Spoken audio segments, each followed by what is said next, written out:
बिस्मिल्लाहिर्रहमानिर्रहीम अस्सलाम वालेकुम नाज़रीन अमान इस रहा प्रोग्राम फैसले जी घड़ी माहिया आफ्ताब मुगेरी अज गाल क्यों तो फैसला उहे फैसला मां जंहिंजी गाल कंदो हाँ तारीख़ी फैसला उहे फैसला जेके हिन धरती धड़िन के काबिल कबूल हुजन उहे इक़्तिदार धणी जेके वरी वापस अवां ॾे आया आहिनि उहे सिंध जी कुंड कुड़श ऐं मुल्क जी कुंड कुड़श में वरी उहे वादा वचन कंदा त असांखे इक़्तिदार में तव्हां वोट ॾेई पहुचाईंदो त यकीनन ई तव्हांखे सस्ती तालीम सस्ती सिहत ऐं रोज़गार मिली सघंदो जेको मां ऐं मुंहिंजा वॾा 50 साल ऐं 70 साल खां इहो वादो ऐं नारो ॿुधंदा पिया अचूं न सस्ती तालीम मिली सघी न सस्तो को रोज़गार न सस्ती सिहत न रोड ऐं रस्ता मिली सघिया अगर ॻाल्हि कयूं त उन हुकुमराननि जी जेके अॼु ऐवाननि खां वरी वापसि आया आहिनि उहे पंहिंजूं ॻाल्हियूं ॻणाए ईअं पियो महसूसु थिए त शायदि असां ख़्वाबनि जी दुनिया में पिया रहूं अगर ॻाल्हि कयूं त पाकिस्तान पीपल्स पार्टी जा अॻवान चवनि पिया त सिहत में इनकलाब आंदो आहे रोडनि रस्तनि में इनकलाब आंदो आहे ऐं ख़ासि तौर ते कराची समेत सिंध में जेको पीपल्स बस सर्विस इंट्रोड्यूस कराई आहे उन सां माण्हुनि खे वॾी सहूलियत मुयसर थी आहे ऐं उन्हनि भगलनि बसियुनि मां जान छुटी आहे अगर ॻाल्हि कयूं त अॼु वॾी अहम डेवलपमेंट आहे त अॻूणो सदर आसिफ अली ज़रदारी सां जेको आहे सो अनीस एडवोकेट ऐं रज़ा हारून जेके मुत्तहिदा क़ौमी मूवमेंट पाकिस्तान खां पाक सरज़मीन पार्टी में विया अॼु उन्हनि बाज़ाफ़्ता शमूलियत करे छॾी पाकिस्तान पीपल्स पार्टी में अहिड़ी रीति जेको आहे सो अॻूणो वज़ीर आज़म शहबाज शरीफ़ 2 ॾींहंनि जे दौरे ते कराची में लथल हुयो अॼु उन पंहिंजा जेके कागज़ आहिनि NA 242 तां यानी के जेके जमा कराया उन ते न सही पाकिस्तान पीपल्स पार्टी मगर पाकिस्तान तहरीक इंसाफ भी एतराज़ातनि जे लाइ वॾी हिकिड़ी लंबी चौड़ी जेको आहे सो चार्जशीट जमा कराई आहे जंहिंजे बावजूदि अॼु जेको आहे सो NA 242 तां जेको आहे सो शहबाज शरीफ़ साहब जे कागज़नि ते भी एतराज़ातनि जे करे अॼु उन्हनि जी स्कूटनी जेका हुई जंहिंमें शामिल थियण आया उहा रुकिजी वई अहिड़े रीति जेको आहे सो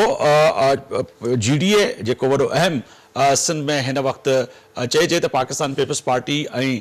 ॿियनि सियासी जमातुनि जे लाइ हिकिड़ो सुठो वॾो ब्लॉक ठही चुको आहे उन्हनि जो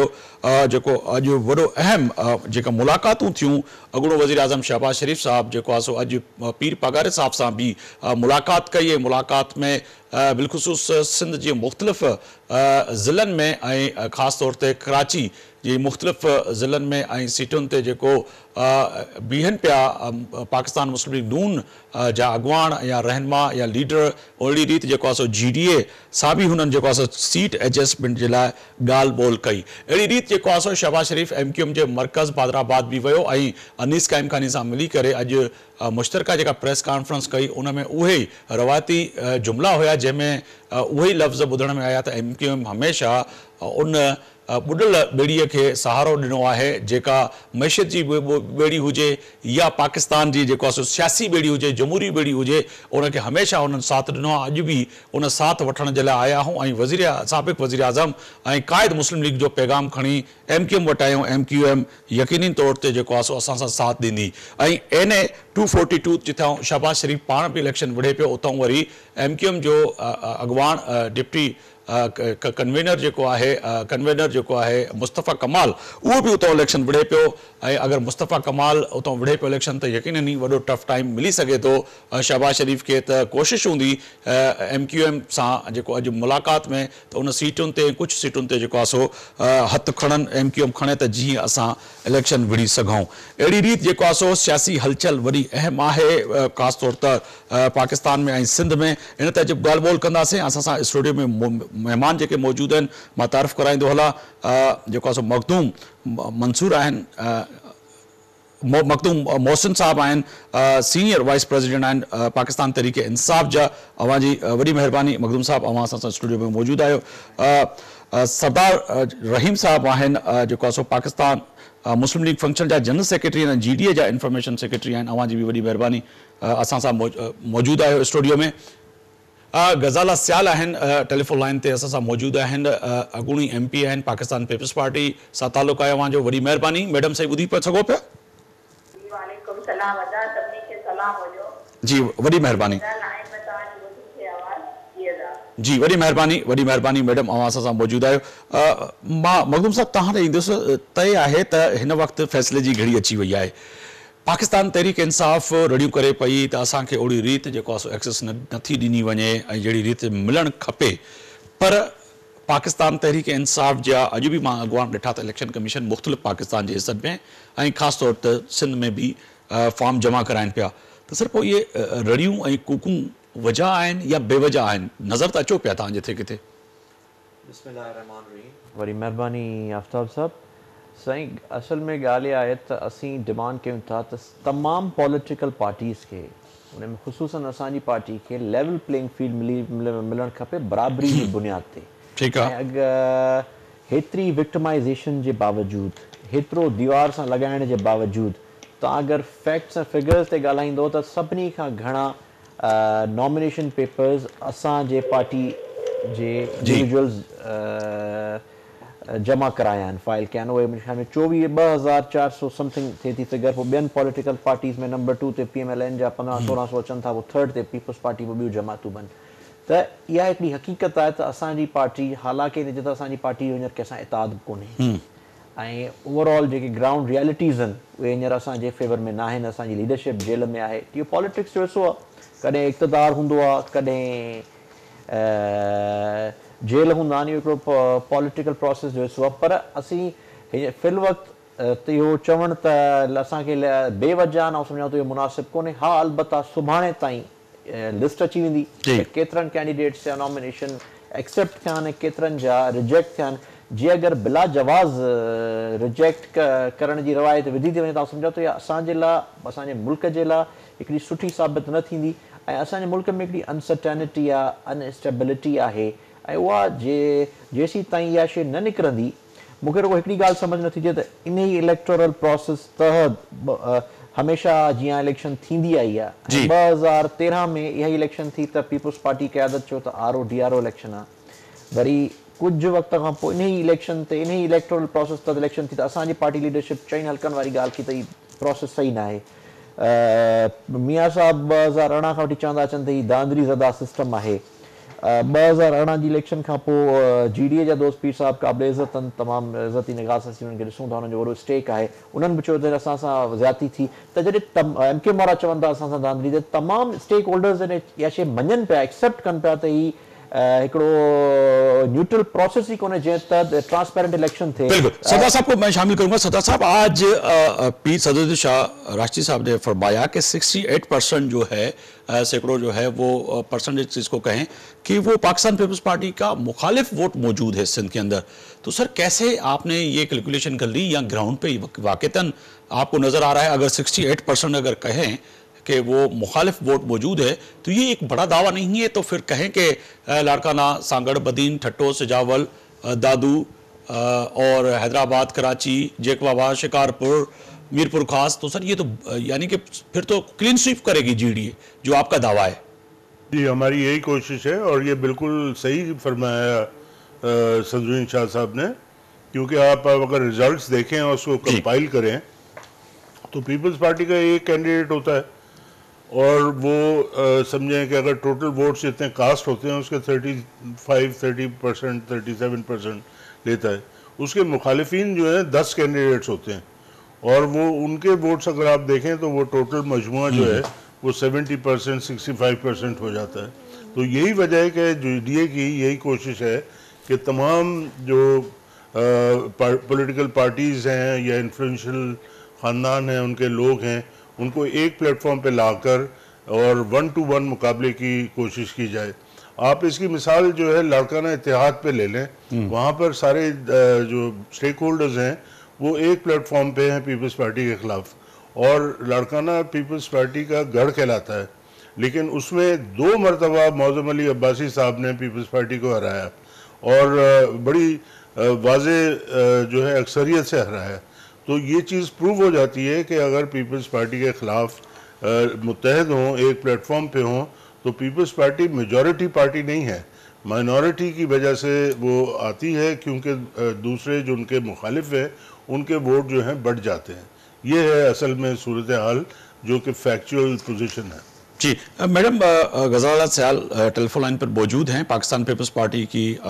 साबिक़ रुकन सिंध असेंबली हैं। मैडम पोइ तय आहे त यकीनन अॼु जेका पीर साहब ॻाल्हि कई आहे त तव्हांजो त पोइ वोट ई न पियो रहे ऐं सरदार रहीम साहब बि जेका ॻाल्हि कनि पिया त वाक़िअतन सिंध में जेका सूरत हाल आहे उन में त पोइ जेका आसान सिंधी में चऊं त तव्हांजी त पोइ तॾावेड़ करे छॾींदी GDA।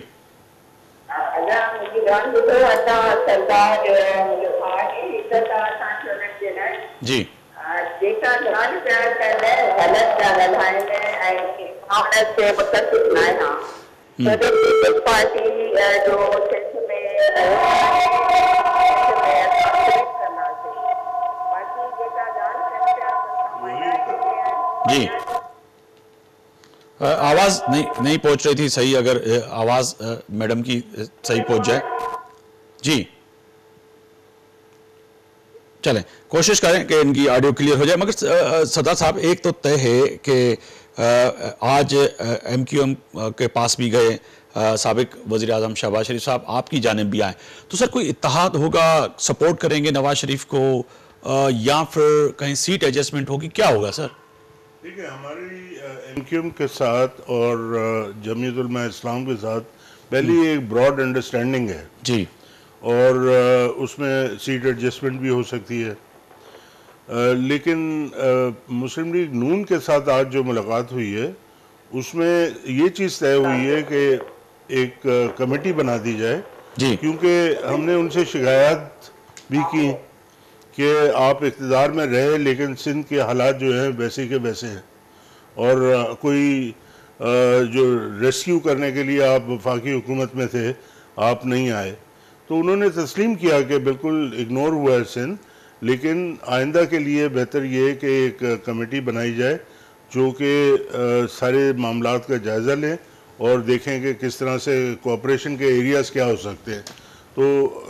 ज़ाहिर है कि सीट एडजस्टमेंट जो है वो सबसे आसान तरीका है कोऑपरेट करने का, और आगे जैसे मीटिंग्स होंगी और जो चीज़ तय होगी फिर उसके मुताबिक ही हम अपनी सियासत को आगे ले जाएंगे। मैडम अभी तां हाणे आवाज़ सही पहुंचे पियो मुझो? अच्छा, ॿियो मखदूम साहब, पाकिस्तान तहरीक इंसाफ़ अॼु ॻाल्हि करे पई, पर सम्झो पिया त वोटर खे कीअं तव्हां क़ाइल कंदो सर? हिन वक़्तु सिचुएशन जेका आहे उहा त नज़र जेका अचे पई ग्राउंड ते त उहा त ॾाढी ख़तरनाक नज़र अचे पई, छाकाणि त हिन वक़्तु तव्हांजी लीडरशिप समूरी जी समूरी जेलनि में आहे या त केस आहिनि उनजे मथां, त उहो कीअं तव्हां पोइ वोटर खे क़ाइल कंदव, सिंध जे खे, पंजाब जे खे, KP जे खे, बलूचिस्तान जे खे सर? ॾिसो साईं, पंजाब जी सूरत हाल हिकिड़ी डिफरेंट आहे, ख़ैबर पख्तूनख्वा जी सूरत हाल डिफरेंट आहे। उते असीं सम्झूं था त असीं उते मेजॉरिटी में आहियूं जी, उन जी वजूहात आहे त असांजे कैंडिडेट्स खे नॉमिनेशन फाइल करणु नथा ॾिना वञनि। असीं पंहिंजे मुल्की इदारनि जी सां हमआहंगी चाहियूं था, पर कुझु पॉलिटिकल जमायतूं, ख़ासि ख़ुसूसन हिकिड़ी पॉलिटिकल जमात उहा चाहे थी त पाकिस्तान तहरीक इंसाफ़ जेका हींअर मुल्क जी पॉपुलर तरीन जमात आहे उन जे विच में ऐं असांजे मुल्क जे इदारनि जे विच में हमआहंगी न हुजे ऐं असीं उन स्पेस खे कैश कराए ऐं असीं कहिड़े बि तरीक़े सां असीं इक़्तिदार में अचूं। पहिरीं ॻाल्हि त को बि पॉलिटिकल वर्कर हिकिड़े डेमोक्रेटिक प्रोसेस जी मुखालफ़त न कंदो, ऐं असीं सम्झूं था त सिंध में, सिंध जे शहरी इलाइक़नि में, पंजाब में ऐं ख़ैबर पख्तूनख्वा में 8 फरवरी ते इलेक्शन कराए ॾिसनि। भले हालांकि असांजी काफ़ी सारा माण्हू हीअ त चवंदा हुआ त को उमेदवार न मिलंदो, या तव्हां खां 2 हफ़्ता पहिरीं ताईं ऑन रिकॉर्ड शयूं हूंदी चवंदा तव्हांखे उमेदवार न मिलंदो, पर जंहिं महिल उमेदवारनि जी फुर्सत आई आहे त सभिनी अॼु बि नवाज शरीफ साहब, शहबाज शरीफ साहब चयो त नवाज शरीफ जेको आहे सो लाडलो न आहे, अगरि लाडलो हुजे हा त हुनखे गुड टू सी यू जंहिंखे चयो उहो ई लाडलो आहे। त अॼु बि उन्हनि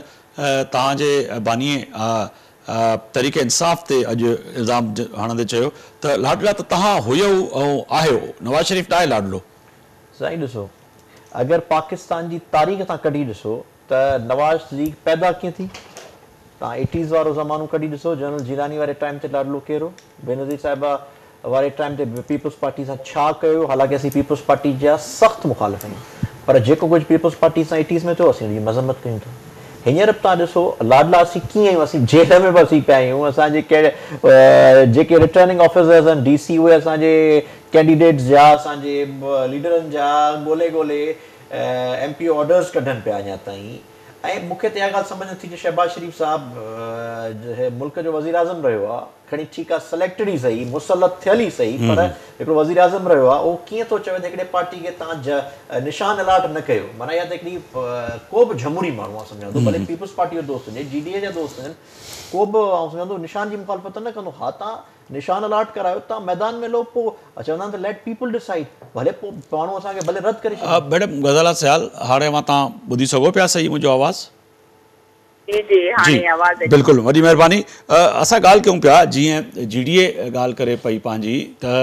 तय आहे त लाड़काणे में जेको इतिहाद आहे ऐं मौज़म अब्बासी पहिरियां बि उतां सीट कढी आहे ऐं हाणे बि सरदार रहीम साहिब सभु चवनि पिया त यकीनन ई सिंध जे मुख़्तलिफ़ हंधनि ते जिथे जिथे GDA जा नुमाइंदा बीठा आहिनि उहे सीटूं कढंदा अॼु पीर सदरुद्दीन शाह राशिदी साहिबु चयो त 68% सैकड़ो जेको आहे जेके चऊं त उहो वोटर जेको आहे पीपल्स पार्टी खां नाराज़ आहे सिंध जो यानी कि 70% अगर वोटर तव्हां खां नाराज़ आहे त पोइ तव्हांजी त तॾा वेड़ थी वेंदी सिंध मां अदा अब्दुल रहीम सरदार साहब मुक़ाबिले इज़त ऐं क़ाबिले एतिराम आहे मुंहिंजे लाइ पर उन्हनि खे ख़बर आहे ऐं पर सिंध में रहनि पिया पाकिस्तान में रहनि पिया त पीपल्स पार्टी मज़बूत आहे पूरे पाकिस्तान में ना सिर्फ़ु सिंध में पर पूरे ओवरऑल सॼे पाकिस्तान मां इंशाअल्लाह असां सीटूं खणंदासीं ऐं सिंध जी जेका ॻाल्हि कनि था त ॾिसो GDA जेको आहे छा चवंदा आहिनि चूं चूं का मुरबा हुन में मुख़्तलिफ़ पार्टियूं आहिनि ऐं अॻु में हिननि जी फंक्शनल लीग हूंदी हुई उहा त ख़तमु थी वई हिकिड़ो नंढिड़ो ग्रुप हूंदो हो ख़तमु हाणे हिननि ग्रैंड अलायंस ठाहियो आहे पीपल्स पार्टी जे ख़िलाफ़ त पीपल्स कोई बि अहिड़ी ॻाल्हि कान्हे का जो 68% खणंदा इंशाअल्लाह 100% पीपल्स पार्टी जा वोटर आहिनि ऐं नाराज़ कोई बि असां सां कोन्हे को तव्हांखे वक़्तु ॿुधाईंदो तव्हांखे 8 फरवरी जी इलेक्शन ॿुधाईंदी असां आवाम सां गॾु रहिया आहियूं 5 साल जेके माण्हुनि जी ख़िदमत कई आहे माण्हुनि जा कमु कया आहिनि माण्हुनि जा मसइला हल कया आहिनि सिंध जा जेके बि बढ़ंदड़ इशू आहे उन्हनि सां गॾु उन्हनि सां बीठा आहियूं तव्हां ॾिसो कोरोना जे टाइम 2019 खां वठी 2021-22 में असां उन्हनि सां गॾु बीठा हुआसीं बोर्ड में बि असां हाणे जेको सैलाब आयो त पाकिस्तान पीपल्स पार्टी उहा वाहिद पार्टी आहे जेका आवाम सां गॾु बीठी आवाम जे दुख दर्द में किथे हुया GDA वारा कोई बि नज़र न पियो अचे आवाम जे दुखनि में असां ई बीठा हुयासीं ऐं हाणे बि इंशाअल्लाह पीपल्स पार्टी खटंदी ऐं 100% अदा त ख़बर न आहे 1-2% मतां सीटूं खणनि बाक़ी असांजी जेका जीत आहे उहा 100% आहे चाहे कराची हुजे चाहे हैदराबाद हुजे चाहे लाड़काणो हुजे चाहे कहिड़ो बि सिंध जो एरिया हुजे असां 100% सीटूं खणंदासीं ऐं इंशाअल्लाह पाकिस्तान पीपल्स पार्टी जी हुकूमत ईंदी ऐं वज़ीर आज़म असांजो चेयरमैन बिलावल भुट्टो थींदो या ख्वाहिश आहे या ग्राउंड ते रियलिटी भी आहे सरदार साहब ऐं मखदूम साहब स्टूडियो में खिलन पिया लॻे पियो तव्हां उन्हनि खे लतीफ़ो ॿुधाए छॾियो को रियलिटी ॾिसो रियलिटी इहा ई आहे त पीपल्स पार्टी कमु कयो आहे ऐं अदा वारनि खे मञणु घुरिजे त दुख में ऐं माण्हुनि अवाम सां जेके तकलीफ़ूं हुयूं पीपल्स पार्टी उहा वाहिद पार्टी आहे जेका अवाम न उहो बिल्कुलु तव्हां सही पिया चओ त पीपल्स पार्टी हिकिड़ी अवामी पार्टी आहे पर सरदार साहब ऐं पीर सदरुद्दीन शाह राशिदी साहब जेका हुननि वोटनि जी जेका ॻाल्हि कई आहे त उन्हनि खे लॻे थो त वाक़ई में असां तव्हां खां वोटर जेको आहे उहो नाराज़ आहे अदा ॾिसो तव्हां सांगड़ जी ॻाल्हि कयो अदा पीर सदरुद्दीन शाह साहिब हुते सांगड़ में बीहंदा या किंगरी मां बीहंदा त हुते वञी ॾिसनि त पाकिस्तान पीपल्स पार्टी हुते अवाम सां गॾु बीठी आहे अवाम जी हेल्प कई आहे अवाम जा तरक़ियाती कम कया आहिनि अवाम जा मसइला हल कया आहिनि त अगरि सदरुद्दीन शाह साहब त हाणे ज़ाहिर थिया आहिनि यको काथे हुया अदा वारनि खां पुछो न पर असेंबली जे 5 साल फ्लोर ते ऑपोजिशन न कई GDA या फंक्शनल लीग जे अॻुवाणनि उहे न रहिया तव्हां बि असेंबली जी मेंबर रही हो ऐं 5 साल अवां बि ॻाल्हायो बिल्कुलु हुया ऐं अलायंस हुयो GDA अलायंस हुयो जंहिंसां गॾिजी आया हुया त हाणे पीपल्स पार्टी ॾिसो काफ़ी माण्हू जेके आहिनि पार्टियूं छॾे असां सां गोहर अलीगढ़ महर साहब आहिनि इहे सभई जेके आहिनि फंक्शनल लीग और GDA छॾे पीपल्स पार्टी में शामिल थिया आहिनि ऐं इहे असां जेके ज़िला आहिनि जेकाबाद आहे शिकारपुर आहे लाड़काणो आहे इहे पासे ॾे इंशाअल्लाह अवाम गॾु आहे ऐं पीपल्स पार्टी सां गॾु आहे ऐं पीपल्स पार्टी विन कंदी तव्हां अदा पे चए न 2-3% असां 100% वोट खणंदासीं ऐं अॼु बि असां अवाम जे दिलनि में पीपुल्स पार्टी आहे ऐं शहीद ज़ुल्फ़िकार अली भुट्टो दिलनि में ज़िंदा आहे मोहतरमा बेनज़ीर भुट्टो दिलनि में ज़िंदा आहे तव्हां हाणे ॾिठो 27 डिसंबर ते सिंध जो अवाम पाकिस्तान जो अवाम तव्हां पाण ॾिठो त तमामु वॾो हिकिड़ो जलसो थियो हुयो तमामु अवाम जो जेको ग्राउंड ते मौजूद हुआ रियलिटी हुई गैदरिंग हुई तमाम वॾी हुई ऐं असांजे चेयरमैन साहब जी सदर साहब फिर जो मैडम गजाला साल कह रही हैं कि हम तो 100% आ जाएंगे और पाकिस्तान का छोड़ते हैं सिंध को सिंध की तो वो कह रही हैं कि वो तो क्लीन स्वीप करेंगे हम बलूचिस्तान से भी करेंगे पंजाब से भी करेंगे और वज़ीर आज़म बिलावल भुट्टो साहब होंगे तो आपने जो आज सदरुद्दीन शाह राशिदी साहब कह रहे हैं कि मुखालिफत कि अगर तादाद देखी जाए तो 68% जो है सिंध का वोटर जो है पाकिस्तान पीपल्स पार्टी से नाराज़ है तो मैं खुद ये समझना चाह रहा हूँ कि आपने ये पहले भी मैंने सवाल आपके सामने यही रखा था कैसे तयन किया फिर वो कह रही कि 27 दिसंबर का कल नहीं परसों गुजरी अगर आप देख लें तो एक जमे गफ़ीर था लाड़काना में तो तरक्की सिंध की देखें कि सिंध जो है आज पेरिस के मुकाबले में खड़ा कर दिया पाकिस्तान पीपल्स पार्टी ने। देखिए जो पाकिस्तान पीपल्स पार्टी आप कह रहे हैं ना जी बेनज़ीर साहिबा शहीद जो हैं वो या ज़ुल्फ़िकार अली भुट्टो वो पीपल्स पार्टी मुख्तलिफ थी ये जो इस वक्त इलेक्शन में आई है ये जरदारी लीग है और उस पीपल्स पार्टी से फिर आपके लोग क्यों छोड़ के जा रहे हैं मुकम्मल हो जाने जी उससे कोई ताल्लुक नहीं है ठीक है क्योंकि और ये इतने जो चीज़ें गिनवाई हैं तो मैं इनसे ये पूछना चाहता हूँ क्या जो कुत्ते काटने की वैक्सीन अब दस्तयाब है लाड़काना में जो लाड़काना में जो एड्स के बच्चों में मर्ज जो है वो फैलता चला जा रहा है लाड़काना को छोड़े नौंदेरों की बात करें जी बिल्कुल बिल्कुल क्या उस पर कंट्रोल कर पाए क्या जो इन्होंने वादे किए थे कि मतलब जो सैलाब ज़दगान इन्होंने ही बंद तोड़े और गरीबों को डुबोया अपनी ज़मीनें बचाने के लिए क्या उनको सेटल कर लिया इन्होंने ठीक है वादे किए लाखों जो है वो घर बनाएंगे एक घर भी किसी को नहीं दे सके बस एक टीवी पे जो है शो किया कि जनाब चाबी किसी को पकड़ा रहे हैं और अब वो 10 नुकात जो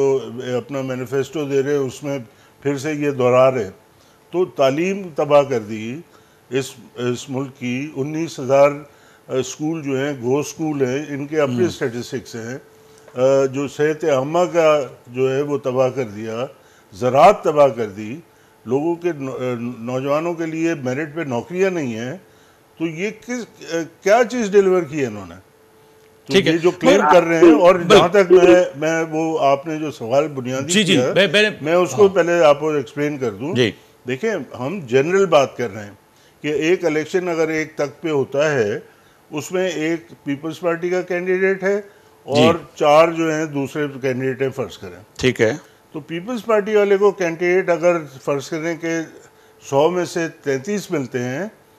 तो बाकी कैंडिडेट्स को 67 मिलते हैं उनमें बटे में किसी को 7 मिले हैं किसी को 20 मिले हैं किसी को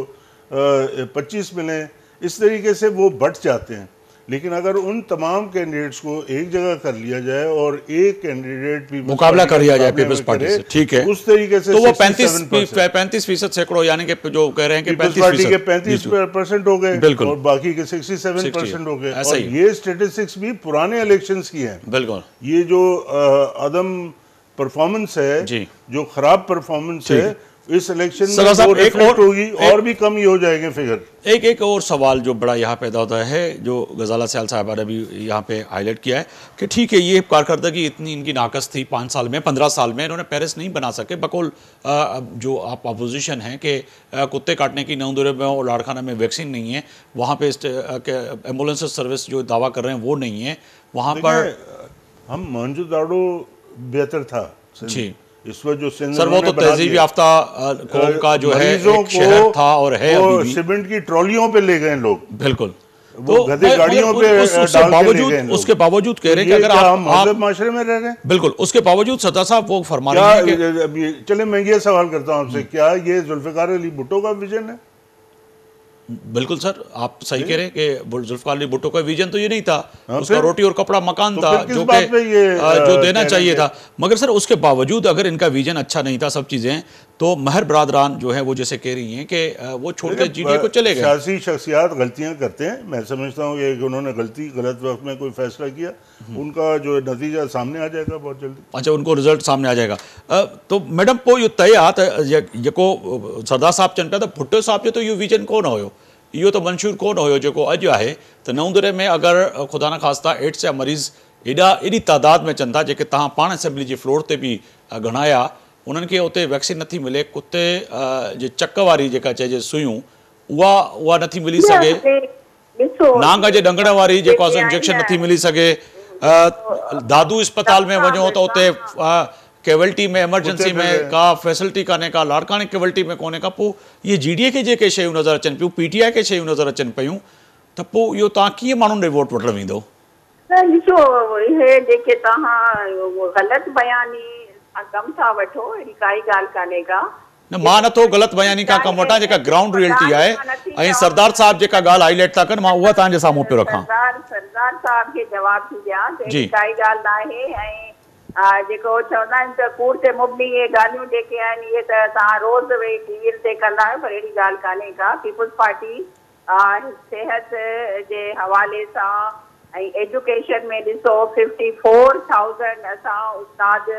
मेरिट ते चवनि था, मेरिट ते न भर्ती कया, मेरिट ते भर्ती कई आहे, ऐं स्कूलनि खे खोलियो आहे। मां पाण तव्हांखे ॿुधाईंदमि त ज़िले ख़ैरपुर जा स्कूल जेके हिननि जे दौर में ग़लति जायुनि ते, जिते हिकिड़ी एरिया में हिकिड़ो स्कूल ठाहिणो हुयो ऐं 3 किलोमीटर खां पोइ 6 किलोमीटर खां पोइ तव्हां हिकिड़ो स्कूल ठाहियो, नंढड़ा स्कूल ठाहिया विया, त उन्हनि खे ज़ाहिर आहे असांखे ओड़े तरीक़े सां उन पॉलिसी खे, सिहत एजुकेशन जी पॉलिसी खे खणी हलियासीं। उहे बंदि स्कूल जेके हुया उहे खोलियासीं ऐं स्कूल में टीचर भर्ती थिया, लेक्चरर 6,000 लेक्चरर खयासीं। निगरान हुकूमत जा वज़ीर, पोइ निगरान हुकूमत जा मैडम हिकिड़ो सवाल मुंहिंजो आहे, हिकिड़ो असां मेरिट जी ॻाल्हि कई न, मेरिट जी ॻाल्हि कई त मेरिट ते न खयां अथनि, मेरिट ई हुई।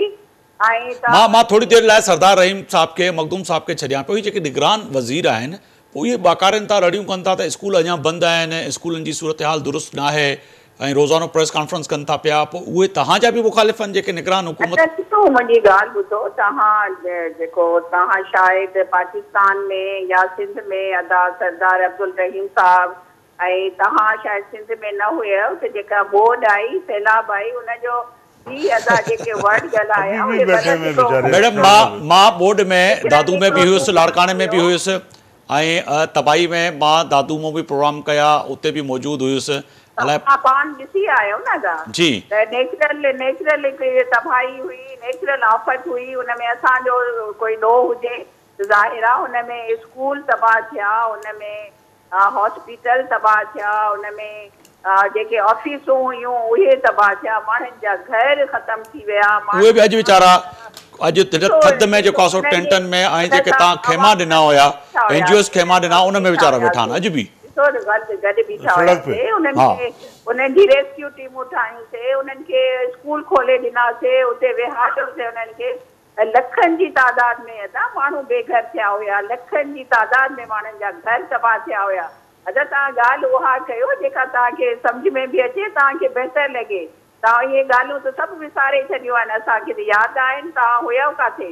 पीर सदरुद्दीन शाह साहिबु अवाम सां त कोन आयो, असांजो चेयरमैन बिलावल भुट्टो माण्हुनि ॾे वियो हुयो, कोई बि कोन। पीर पगारो साहिबु तमामु घणे रेस्पेक्टेबल इज़त वारी शख़्सियत आहिनि, किथे हुया? कंहिंसां बि कोन राब्तो हुयनि, कोई बि कोन हुयो अवाम सां गॾु। जो बाहर से इमदाद मिली डॉलर में वो कहाँ है? माण्हुनि सां गॾु हुया, ज़ाहिर माण्हुनि जे दिलनि में आयो, ऐं फिर असांजो ज़ुल्फ़ार अली भुट्टे साहिब जो उहो ई मिशन आहे, उहो ई विजन आहे। ठीकु आहे मैडम, लॻे थो त तव्हां अॼु सिंध जे माण्हुनि खे जवाबु ॾेई ॾियो पिया, पर ॿ अॻवान जेके आहिनि पाकिस्तान तहरीक इंसाफ़ ऐं जीडीए जा, उन्हनि जी जेका चार्जशीट आहे उहा तमामु वसीतर आहे, वॾी आहे। मां सम्झा त तव्हांखे पाणी जो गिलास घुराए रखणु खपे, छाकाणि त हिननि जा जवाबु ॾियणु वॾो मुश्किल आहे। तव्हां पिया चओ त सदरुद्दीन शाह राजदी साहब, जी जी बिल्कुलु बिल्कुलु, मां हुनखे ग़लति चवां न पियो त तव्हां ग़लति जवाबु पिया ॾियो, पर मुंहिंजे चवण जो मक़सदु इहो आहे त 2022 में तबाही थी न स्कूलनि जी। 2022 में स्कूल सफ़ा ॾिसो, ठीक है, मखदूम साहब के भी शामिल किया। तो मखदूम साहब पाकिस्तान पीपल्स पार्टी जो मौक़िफ़ तव्हांजे साम्हूं आहे, पाकिस्तान तहरीक इंसाफ़ छा थी सम्झे त हिननि एॾी ख़िदमत कई आहे संजय माण्हुनि जी, जो बोर्ड अची वई, माण्हुनि खे घर ॾिनऊं, स्कूल तबाह थिया, स्कूल ठहिया, मुश्किल अची वई, इवन के बिलावल भुट्टो ग्राउंड ते हर हंधि मौजूदु हो, वज़ीर आला उन वक़्त जो जेको आहे साबिक़ वज़ीर आला मुराद अली शाह साहब मौजूदु हुयो, वज़ीर मौजूदु हुया, इंतिज़ामिया मौजूदु हुई, DCSE मौजूदु हुया। सरदार साहब चवे पियो त ॿाहिरों मिलियंस डॉलर ऐं करोड़नि जी जेका इमदाद आई उहा काॾे वई। पोइ तव्हांखे छो न नज़र थी, तव्हांखे ग्लासिस न आहिनि, उहे चश्मो न आहे जंहिंसां पीपल्स पार्टी सिंध खे ॾिसे पई?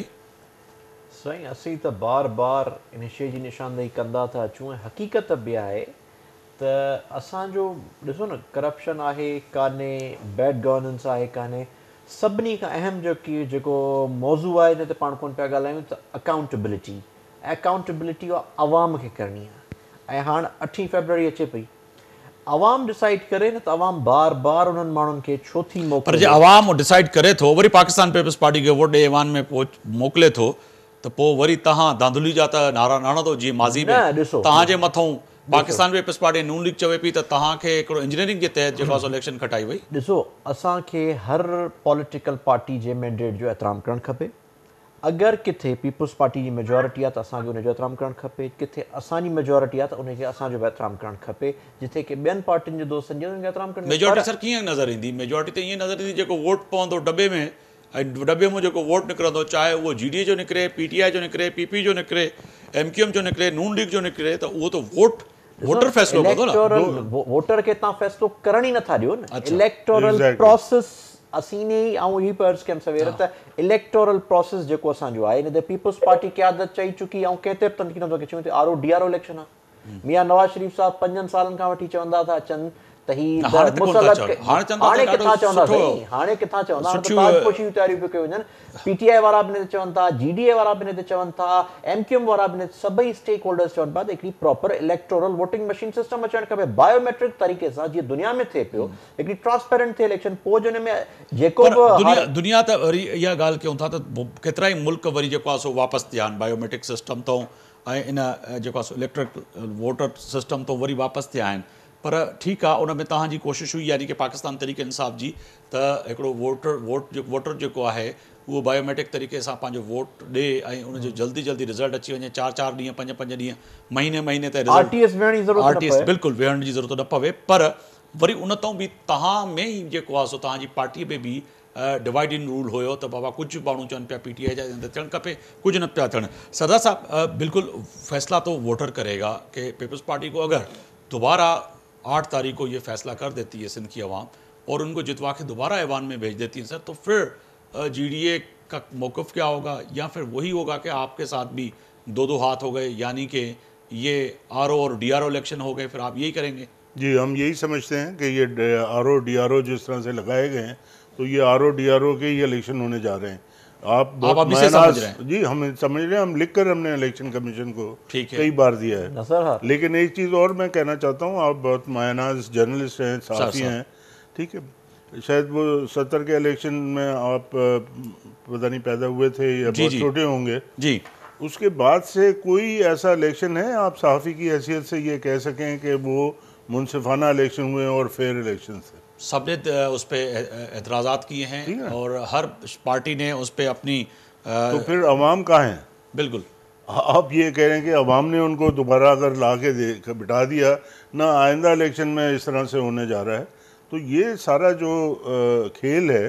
ये यानी कि फिर मैं समझूं कि आपकी बात से ये लग रहा है सरदार साहब कि म्यूजिकल चेयर है। हाँ, ये म्यूजिकल चेयर है, थोड़ी देर के लिए आपने खान को या बानिए पाकिस्तान तहरीक इंसाफ को उठा दिया और फिर शहबाज शरीफ को बिठा दिया, फिर उनको उठा के फिर अभी दोबारा नवाज शरीफ को बिठा लेंगे। तो यानी कि जो आज आप बातें करें, इससे तो फिर रिजल्ट बिल्कुल पता है कि अगले वज़ीर आज़म जो होंगे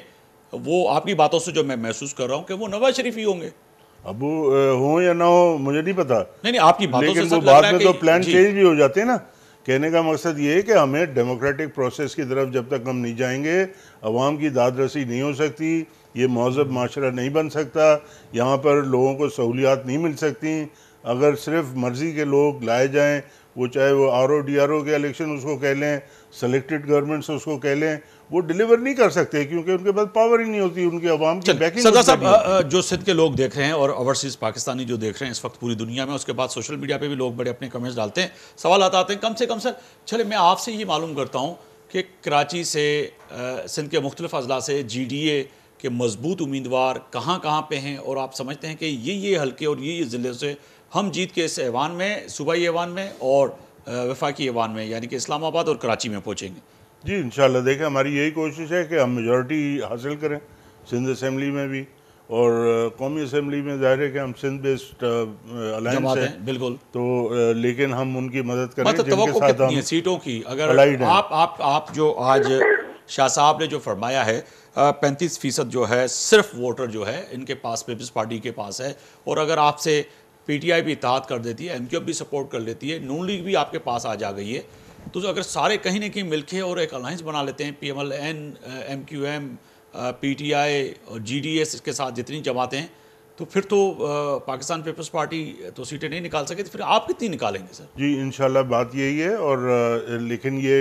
डिपेंड करता है, ये हमारी ख्वाहिश है, इस पे के लिए हम काम कर रहे हैं, और हमारी कोशिश है कि ये ऐसी सिचुएशन बने कि पीपल्स पार्टी को हम आइसोलेट करें और 1 to 1 मुकाबला हो। और अगर वो हो सका तो पीपल्स पार्टी मैं के गारंटी आपको दे सकता हूँ कि मेजॉरिटी नहीं हासिल करेगी, मेजॉरिटी लेकिन अगर वो नहीं हासिल हुआ और फिर जो मैडम तव्हां भी रिजर्व फॉर्म भरायो हुआ है, रिजर्व सीट से फॉर्म भरायो हुआ है तव्हां भी, सरदार साहब जी ॻाल्हियुनि मां मूंखे जेको तव्हां जो नंबर मूंखे यादि अचे थो, पोइ त तव्हां त नेशनल असेंबली में, सूबाई असेंबली में न पहुची सघंदो। हाँ मां पहुची वेंदमि, छो जो असां 100 खां मथे वोट खणंदासीं, 100 खां मथे खणंदासीं, 100 खां मथे सीटूं खणंदासीं त मां ज़रूरु ईंदमि। अदा ॾिसो इहे ॻाल्हियूं मुंहिंजो त वक़्तु ॿुधाईंदो त इलेक्शन में, ऐं डेमोक्रेटिक असां बि पीपल्स पार्टी जी इहा ई सोच आहे त डेमोक्रेटिक जेको आहे जमहूरी सिस्टम इहो हले, ऐं वोट ऐं अकाउंटेबिलिटी। न पर उन ते त एतिराज़ात आहिनि न, इन वक़्तु एतिराज़ात आहिनि न, RO ऐं DRO इलेक्शन थियणु वञे पई, उन ते एतिराज़ात GDA इलेक्शन कमीशन पाकिस्तान में जमा कराया आहिनि, पाकिस्तान तहरीक इंसाफ़ कराया आहिनि, नून लीग कराया आहिनि। न चाहींदासीं त ईअं थिए, पीपल्स पार्टी ख़ुदि कराइनि सही जी त असां रड़ियूं कयूं हलसे, ऐं ईअं न थियणु घुरिजे, जमहूरी प्रोसेस हलणु घुरिजे, ऐं जमहूरियत प्रोसेस इहो आहे त अवाम वोट ॾे, ऐं अवाम जंहिंखे बि वोट ॾे, ऐं जेको घणी तादाद में जेको घणो नंबर खणे थो त उनखे उनजो रिज़ल्ट मिलणु घुरिजे। ईअं नाहे असां बि न चाहींदासीं त DRO ऐं RO जो इलेक्शन थिए, असां बि ईअं चऊं था त जमहूरी सिस्टम हले। न पर तव्हांजी ॻाल्हि ते एतबार कीअं अचे, GDA खे एतबार कीअं अचे, PMLN खे कीअं अचे, MQM खे कीअं अचे, पाकिस्तान तहरीक इंसाफ़ खे कीअं अचे, एतबार त तव्हां बि चओ था, तव्हां बि एतिराज़ात। असां कंहिंजो रस्तो न रोकियो आहे, पीपल्स पार्टी कंहिंजो रस्तो न रोकियो आहे, चेयरमैन साहब इहा ई ॻाल्हि कई आहे त अगरि इमरान ख़ान जे लाइ चयो अथनि त अगरि इहा रिवायत क़ाइमु रहंदी त अॻिते हली ॾाढी मुश्किलात थींदियूं, त इहे रिवायतूं ख़तमु थियणु घुरिजनि, लीडरनि खे जेलनि में या लीडरनि खे उन्हनि जायुनि ते न पहुचायो वञे, हर कंहिंजे लाइ स्पेस ॾिनो वञे ऐं उहो अवाम ते छॾियो वञे त अवाम कंहिंखे। पर उन सां गॾो गॾु उहे लफ़्ज़ बि चया बिलावल साहब त छा शाह मोहम्मद कुरैशी साहब 9 तारीख़ जे उन वाक़िअत ते मज़म्मत कई आहे या उन ते पोइ हटियो आहे या बयानियूं चेंज कयो आहे? तव्हां त ॿ ॻाल्हियूं पिया कयो न, हिकु त मज़म्मत था कयो, असां नथा चऊं, ॾिसो असां केस जंहिंते बि हुजे, ॾिसो असांजे आसिफ अली ज़रदारी साहब ते केस हुया, तव्हां ॾिसो अॼु फरियाल तालपुर साहिबा सां छा कयो वियो, जी हुकूमत हुई ऐं उनखे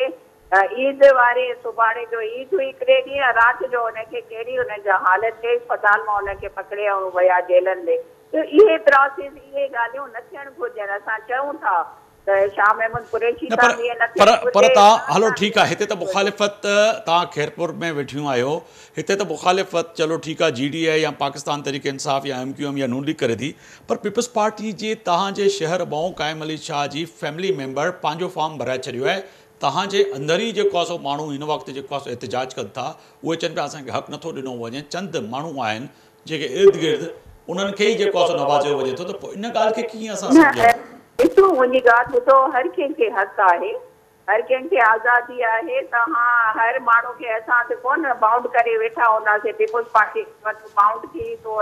हर कंहिंखे आज़ादी आहे, ऐं इहे ई असां चाहियूं था त हर कंहिंखे आज़ादी हुजे ऐं आज़ादी सां वोट मिले, चाहे पीपुल्स पार्टी हुजे, चाहे कोई GDA हुजे, चाहे PTI हुजे। अवाम ॾे वञो, अवाम जंहिंखे बि वोट ॾे, जंहिंखे बि अॼु ॾिसो अवाम जी पसंदि हूंदी आहे न, हे अवाम ॾे अकाउंटेबिलिटी अवाम ई कंदो। अगरि असां डिलीवर कयो आहे ऐं असांखे वोट मिलंदा ऐं 100% वोट मिलंदा ऐं असां 100 खां मथे सीटूं खणंदासीं अदाब साहब, पोइ मां जॾहिं असां इहे सीटूं खणी ईंदासीं त तव्हां ज़रूर बि इहा टीम जेका आहे हुनखे घुराइजो ऐं मां बि हिते हूंदमि। तव्हां सभु असां गॾिजी वरी हिकिड़ो प्रोग्राम कंदासीं ऐं असां मुबारकूं वठंदासीं। यानी कि पहिरियों ई तव्हां चओ पिया त पोइ इन मोह त तय थी वियो त ॿुधाइजो पोइ हिननि मिठाईअ जी बि तव्हां ॻाल्हि बसि अॼु ई मिठाई घुराए छॾियो त साईं वारनि खे कराए बिल्कुलु मां खणी ईंदमि न मिठाई। बिल्कुलु बिल्कुलु मखदूम मां साहब स्टूडियो में ईंदमि ऐं बिल्कुलु 100% सीटूं खणंदासीं इंशाल्लाह असां सिनेमा। ऐं जे अवाम सां गॾु आहियूं, अवाम खे ख़बर आहे त असांजा हॾ ॾोखी, असांजो दर्द केरु दूर कंदो। वाहिद पार्टी आहे जेका पीपुल्स पार्टी आहे, जेको अवाम वटि वेंदी आहे ऐं मखदूम साहब अवामी पोइ हीअ पार्टी हॾ आहे। ॾोकी पार्टी जेका आहे अदी चवे पई त हीअ पाकिस्तान पीपुल्स पार्टी बेनज़ीर जी शहादत, भुट्टो साहब जो विजन ऐं हॾ ॾोकी पार्टी आहे ऐं हुननि त इहो बि चई छॾियो त बसि 100% खणंदासीं। वरी इंशाल्लाह 8 तारीख़ खां पोइ 9 ॾहीं तारीख़ जेके रिज़ल्ट अनाउंस थी वेंदियूं त पाकिस्तान पीपुल्स पार्टी मेजॉरिटी सां खटे ईंदी, मिठाई बि तव्हांखे खाराईंदी। मां त चवां अॼु ई मिठाई खाराए छॾियो, बसि ॻाल्हि ख़तमु। पर उनजे बावजूद बि ॾिसो इलेक्शन थिए न बिल्कुलु सच जेको हिननि जेको ॻाल्हियूं कयो आहिनि उहो सच त साबित थियनि न। ॾिसो न, मां त इहो चवंदमि त असां 100% सीटूं खणंदासीं। दादी मां उहा ई ॻाल्हि पियो कयां त तव्हां सही पिया चओ त तव्हां खणंदव, पर मां मखदूम साहब पोइ मिठाई सां हीअ गॾु ईंदमि, मिठाई खणी ईंदमि ऐं सरदार साहब खे बि खाराईंदमि। महिरबानी आपकी। मखदूम साहब आहे सभिनी खे खाराईंदासीं जी मिठाई। मखदूम साहब वाक़िअतनि पोइ तय आहे त तव्हांजी त तरावेड़ थी वेंदी। पोइ पाकिस्तान पीपुल्स पार्टी हॾोकी आहे, मच्छरनि खां बचाव लाइ उन्हनि मच्छरदानियूं ॾिनियूं, नांग जे ॾंगण लाइ उन्हनि वैक्सीन ॾिनी, उन्हनि ॿोड़ मुतासिरीन खे अझे जी जॻह ते टेंट ॾिना, लटे जी जॻह ते लटा ॾिना, अटे जी जॻह ते हुननि जेको आहे सो तयारु तंदूर हणी ऐं मानियूं पचाए ॿोड़ मुतासिरीन खे खारायूं। इहो मैडम मां त पोइ उहा ॻाल्हि तव्हांजी ॻाल्हि पियो कयां, मां तव्हांजी ॻाल्हि पियो रखां त तव्हां एॾो कमु कयो आहे त पोइ हीअ त वीचारा बिलावजा माण्हू पेट्रोल ख़र्च कंदा, झंडा खणी वेंदा वोट वठण जे लाइ। मां उन्हनि खे इहो सम्झाइणु पियो चाहियां त तव्हां इहा सियासत न कयो। मखदूम साहब साईं पहिरीं ॻाल्हि इहा आहे त तॾावेड़ करण जो अख़्तियार अवाम खे आहे जी ऐं अवाम पंहिंजे अवामी रेफरेंडम आउं सम्झां थो ॾेई छॾियो आहे त अवाम कंहिं सां गॾु आहे। बाक़ी हर पॉलिटिकल सर, पार्टी तो सोशल मीडिया ते रेफरेंडम जेको तव्हां कराईंदा आहियो, PTI वारा एक्सपर्ट आहियो, जलसा बि हाणे तव्हां अॼुकल्ह सोशल मीडिया ते था करायो, उहो त अवाम उहो त निकिरे जेको वोट ॾे न। साईं ॾिसो 2018 में ई चवनि था त इलेक्शन उन खे खणी मुतनाज़ा ई चवनि था, पर जॾहिं असांजी गवर्नमेंट वई हली, अगरि फैक्ट्स ऐं फिगर ते ॻाल्हायूं 2022 जे अप्रैल में जॾहिं असांजी गवर्नमेंट खे अदम एतमाद करे या जेको बि आहे करे लाथो वियो, उन खां पोइ आख़िरी इलेक्शन थी आहे जेका पंजाब में 20 सीटुनि ते बाय इलेक्शन थी। ठीकु आहे, उते त असीं पावर में कोन हुआसीं न, पर उते अवाम पंहिंजे शौर जो मुज़ाहिरो कयो, उन में असां 16 सीटूं आउट ऑफ 20 खटियूं। उन खां पोइ लास्ट बाय इलेक्शन थी अथव हिते कराची जे हिकिड़े तक ते थी, तव्हांखे यादि हूंदो त जंहिं ते फारूक सत्तार साहिबु सीनियर सियासतदान उहे बीठा त उन्हनि जी ज़मानत ज़ब्त थी वई असांजे हिकिड़े PTI जे वर्कर जे साम्हूं। ऐं हींअर वरी रिसेंटली अगरि तव्हां उन खां पहिरीं पाकिस्तान जी तारीख़ में भुट्टो साहिब जो रिकॉर्ड रहियो आहे त 3 हल्कनि तां मेंबर इलेक्ट थियण जो पोइ इहो रिकॉर्ड ख़ान साहिबु टोड़ियो हो 2018 में, वरी पंहिंजो ई रिकॉर्ड ख़ान साहिबु हींअर टोड़ियो 7 हल्कनि तां 9 हल्कनि ते बीठा, हिकिड़े मलीर खां सवाइ 8 हल्कनि ते उन्हनि खटी। त पॉपुलैरिटी इहो रेफरेंडम त सोशल मीडिया ते कोन थियो आहे, त अवाम निकिरी सर हाणे जी ॻाल्हि पिया कयो पियो त जेको तव्हांजो हले थी ॻाल्हि त हींअर जेको तव्हांजा जलसा ऐं सॼियूं शयूं हले थी उहे सोशल मीडिया साल जी ॻाल्हि। सरदार साहब बिल्कुल वाइड एप की तरफ जा रहा हूँ। सरदार साहब फिर तय है कि GDA सीटें निकालेगी सिंध के अंदर, और बिलखुसूस GDA के साथ जो तमाम वो सियासी जमातें आप लोग एक प्लेटफॉर्म पे इकट्ठे हैं, तो कितनी पुरुमीद हैं कि ये लोग, चाहे वो जुल्फ़िकार मिर्ज़ा साहब हों, फमीदा मिर्ज़ा साहिबा हों, मौज़म अब्बासी हों, अयास पलीजो हों, बहुत से बड़े नाम हैं जो इस वक्त GDA के प्लेटफॉर्म से इलेक्शन लड़ेंगे, तो सर सीटें वाक़तन निकालेंगे या फिर आप भी जैसे थोड़ी देर पहले करे थे RO और DRO का रोना रोएंगे? नहीं, देखें जो भी इलेक्शन लड़ता है इस उम्मीद से लड़ता है कि वो जीतेगा। ठीक है, और इसी उम्मीद से हम भी लड़ रहे हैं। न सिर्फ हम इलेक्शन GDA के प्लेटफॉर्म से लड़ रहे हैं, बल्कि हम कोशिश कर रहे हैं कि तमाम दीगर सियासी जमातों को और सियासी स्टेक होल्डर्स को इकट्ठा करें और एक प्लेटफॉर्म पे लाएं। तो हमारी यही कोशिश है। हमें बड़ी खुशी होगी कि अगर दूसरी जमातों जो हमारे साथ मिलती हैं वो भी कुछ सीटें निकालें, ताकि कलेक्टिवली जो है वो हम सिंध के अवाम की तकदीर को बदलने की कोशिश करें। क्योंकि 15 साल से जिस तरह से होस्टेज बनाए हुए सिंध के अवाम को और तनज़ुली की तरफ जा रहा है, नीचे जा रहा है, हर चीज़ तबाही की तरफ जा रही है, उसको हम रोक सकें। देखें, इन्होंने बातें हो रही थी, अब आप एंड करने वाले हैं, तो लेकिन एक चीज़ मैं आपसे बोलूं कि जैसे जजीरे भी